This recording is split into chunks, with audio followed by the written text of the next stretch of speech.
ഉത്തർപ്രദേശിൽ നിന്ന് കഴിഞ്ഞ ദിവസം പുറത്തു വന്നൊരു വാർത്ത ജനാധിപത്യ വിശ്വാസികളെയും മനുഷ്യാവകാശ പ്രവർത്തകരെയും ഒരുപോലെ ആശങ്കയിലാഴ്ത്തുന്നതാണ്.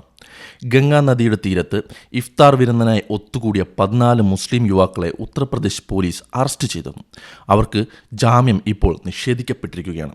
എന്താണ് യഥാർത്ഥത്തിൽ അവിടെ അന്ന് സംഭവിച്ചത്? സംഭവം നടക്കുന്നത് കാസ്ഗഞ്ചിലെ പട്ടിയാലി മേഖലയിലാണ്. റംദാൻ മാസമായതിനാൽ ഒരു വൈകുന്നേരം ഗംഗാ നദിയിൽ ഇഫ്താർ കഴിക്കാനായി ഏതാനും യുവാക്കൾ ഒരു ബോട്ടിൽ ഒത്തുകൂടി. സാധാരണഗതിയിൽ സുഹൃത്തുക്കളും ബന്ധുക്കളും ചേർന്ന് ഇത്തരത്തിൽ ഒത്തുചേരാറുണ്ട്. എന്നാൽ ഈ ഒത്തുചേരൽ മതവികാരം വ്രണപ്പെടുത്തിയെന്നും ഗംഗയുടെ വിശുദ്ധി കെടുത്തിയെന്നും ആരോപിച്ച് ചില പ്രാദേശിക ഗ്രൂപ്പുകൾ രംഗത്തെത്തി.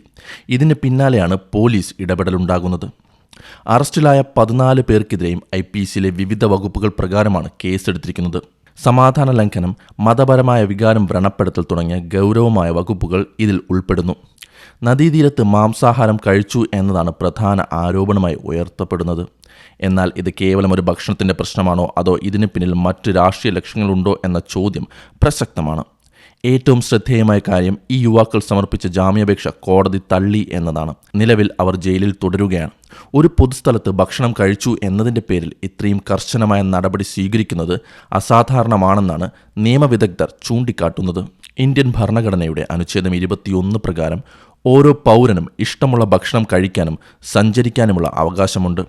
പൊതുസ്ഥലങ്ങളിൽ മലിനീകരണം നടത്തുന്നത് കുറ്റകരമാണെങ്കിലും ഒരു പ്രത്യേക മതവിഭാഗത്തിൽപ്പെട്ടവർ ഒത്തുചേർന്നു എന്ന കാരണത്താൽ അറസ്റ്റ് ചെയ്യുന്നത് വിവേചനപരമാണെന്ന വിമർശനം ഉയരുന്നുണ്ട്.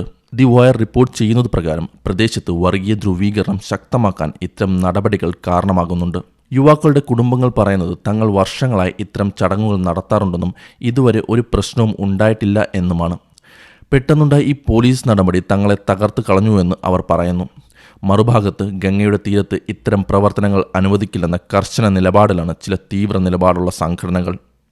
ഈ സംഭവം കേവലം ഒരു അറസ്റ്റിൽ ഒതുങ്ങുന്നതല്ല. ഇത് നമ്മുടെ രാജ്യത്തെ മതസൗഹാർദ്ദത്തിനും വ്യക്തി സ്വാതന്ത്ര്യത്തിനും മേലുള്ള കടന്നുകയറ്റമാണോ എന്ന് നാം ചിന്തിക്കേണ്ടിയിരിക്കുന്നു. നിയമം എല്ലാവർക്കും തുല്യമായിരിക്കണം. രാഷ്ട്രീയ താൽപ്പര്യങ്ങൾക്കായി നിയമ സംവിധാനങ്ങൾ ദുരുപയോഗം ചെയ്യപ്പെടുമ്പോൾ തകരുന്നത് സാധാരണക്കാരൻ്റെ നീതിയാണ്. കാസ്ഗഞ്ചിലെ ഈ 14 യുവാക്കളുടെ കാര്യത്തിൽ നീതിപൂർവമായ ഒരു വിചാരണ ഉണ്ടാകുമെന്ന് നമുക്ക് പ്രത്യാശിക്കാം.